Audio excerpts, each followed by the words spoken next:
And that was a montage that Sky Sports did a couple of years ago after Leicester City just did the miracle of all miracles, didn't they, by winning the Premier League title after they were 5,000 to 1. It was a storyline that no one could have written for Hollywood, and really, it would certainly be a blockbuster if it was in cinemas today. So, on behalf of the Let's Talk Sport team and, of course, Calon FM, our thoughts are with Leicester City and, of course, the family of Vichai after what happened on Saturday. A tragic helicopter crash just an hour after the game had finished when Leicester drawn 1-1 against West Ham United. And, Connor, it's really sad because I look at it and think, there's a lot of football clubs owned by, let's be honest, there's a lot owned by overseas people now. But what I really liked about the owners of Leicester City is that they put so much money into the community. They helped so many charities. They would, for example, when it was Vichai's birthday, he'd treat everyone to a beer. This is like 30,000 or so people turning up to a stadium getting a free beer, free crisps, all that stuff.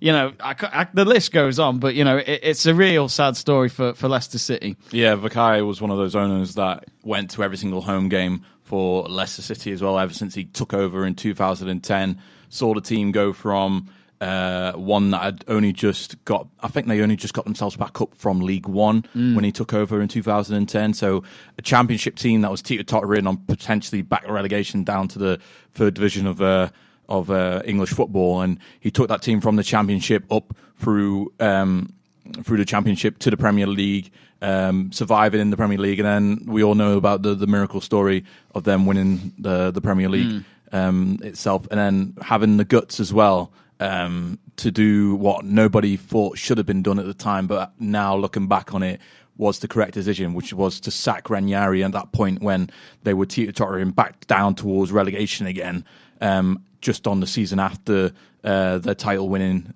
campaign. And, he made the right decision then, and they managed to keep themselves in the Premier League. And now they look like a team that is, when you think of Premier League, you think of Leicester City because they are that staple kind of team now in the league. Doesn't look like they're going to go anywhere anytime soon. So for this tragedy to happen on Saturday evening, it's really sad for the whole football community because he was one of those owners that was completely different, as you said, to a lot of foreign owners.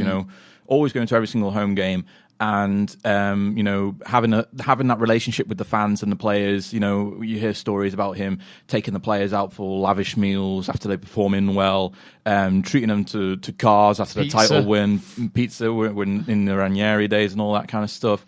But then you also have that relationship with the fans as well, giving them beer during the title win and things like that, handing out free season tickets. So, his presence at Leicester will definitely be missed, and it will definitely be a season that Leicester probably won't forget anytime soon, really, as to, how much is this going to change the football club. We'll have to wait and see. It's not really something that we should be thinking about right now.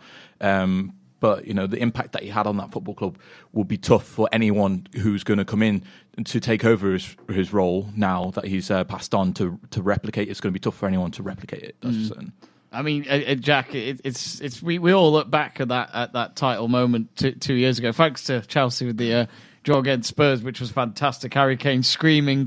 It's a great gif these days. Dan was also screaming at me when we were 2-0 down as well. I just want to point that out. Oh, yeah. He was very angry with our performance until we managed to help him out. But it was the same day as Mark Selby winning the Snooker World Championship, and he's from Leicester as well. So it was a hell of a night for Leicester.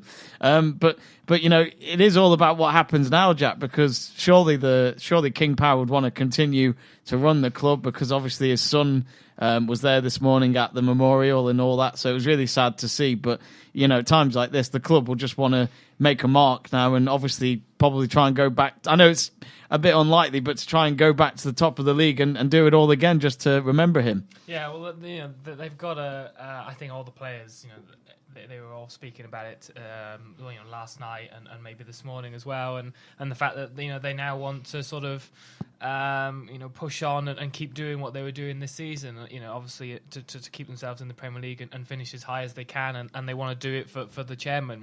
It's it's really, I was obviously working as well, so on Saturday night, so coming home to see it, it was a bit of a shock, and I think, as well as the owner, of course, of Leicester City was a big loss. Obviously the other 4 people that are in the helicopter as well. I mean, by the sounds of reports, the 2 pilots that were there, they saved many more lives because they sort of steered it into that abandoned area, and it could have gone. The helicopter could have gone anywhere. So.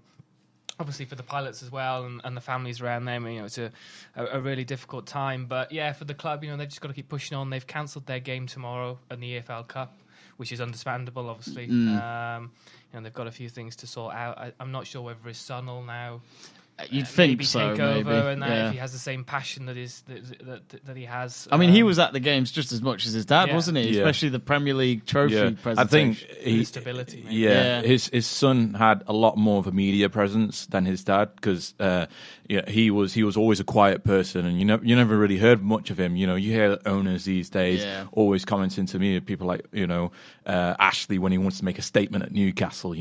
Suddenly he's there in the media front and face. He was never that one. You never heard of him in the media making press releases and whatnot. Only when it was necessary, and only when it was right to do so as well. And that will be truly missed from the Premier League. To have an owner like that and the impact that he made at the football club will be missed. Yeah, absolutely. And another sad news on Saturday is Glenn Hoddle, now a very well respected footballer back in the day, and obviously a very well respected TV pundit, Joe. So with that happening as well, just hours before the helicopter crash, especially for BT Sport as well, Joe, because they broadcasted the Leicester game, and it was Jake Humphrey, the presenter, who had to announce what happened outside the stadium an hour after full time. But before that, on BT Sport Score, sadly, Glenn Hoddle collapsed in the studio, and we believe it's a heart attack. So it's good to see him well, though, in hospital. Yeah, obviously it's a very sad day for football with all the events, and obviously the Brighton fan as well at the Brighton game passing away.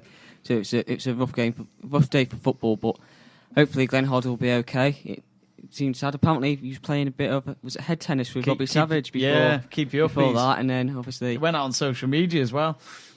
That happened. It's very sad. Everyone in football obviously wants Glenn Hoddle to do well and willing for him to do well, and obviously he's a legend for England, Chelsea and Spurs, if memory serves you correctly. So obviously everyone wants it to do well. Everyone's so shocked and saddened by the news, and obviously I was at Anfield on Saturday when the news come through, and obviously the details are very, how do you put it, few and far between. Nobody really knew what happened at the time, but obviously everyone in the world of football wants him to, like I've just said a couple of times, get better, and we're all praying for Glenn Hoddle. And obviously with Leicester, it very, very sad. When I got back home, I found out about half an hour after getting home about the whole thing, and it's just a sad weekend for football, really, and sport in general. I can only hope that Leicester go on and win some silverware for them this season. And extraordinary as well that it was a sound engineer who apparently saved Glenn Hoddle's life, and he didn't want to be the hero. He just said, I was just doing my job and all that. So I know it sounds daft, but it just shows how important first aid is at work, doesn't it? It can happen at any moment. So